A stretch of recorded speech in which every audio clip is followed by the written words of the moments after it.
Menurut Aye, Ancol itu bukan cuma sekedar tempat wisata, tapi tempat pelarian di mana paling dekat warga Jakarta datang kemari. Dari panasnya jalanan hingga macetnya kota, sampai akhirnya Aye nyampe sini. Lihat laut aja rasanya udah beda.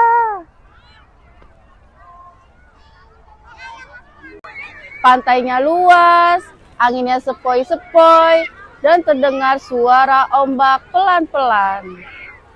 Yang Aye suka dari Pantai Ancol tuh suasananya, nggak ribet.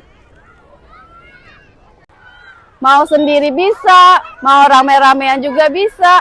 Anak-anak sibuk dengan main pasirnya. Jalan-jalan ke pantai. Yang dewasa sibuk ngobrol ngalor ngidul. Dan yang muda-muda sibuk foto-foto.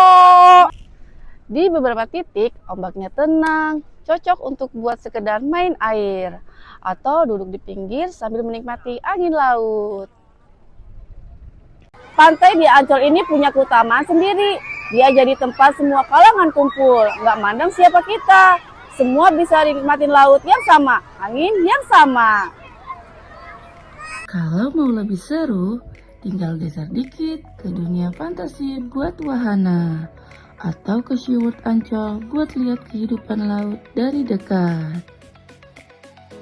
Sekarang tuh akses ke Ancol juga sudah semakin mudah dijangkau. Mau pakai kendaraan pribadi atau transportasi umum. Semuanya tersedia dan lebih praktis. Dan yang paling penting nih ya, harga tiket masuknya juga masih terjangkau. Jadi siapa saja bisa menikmati suasana laut tanpa harus khawatir soal biaya. Menjelang sore ini yang paling ditunggu.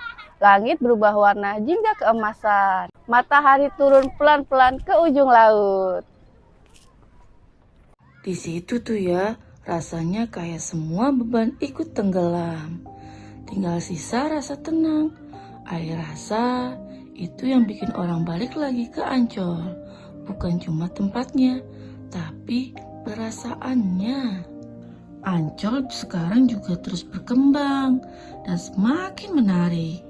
Fasilitasnya semakin lengkap, spot-spotnya makin estetik.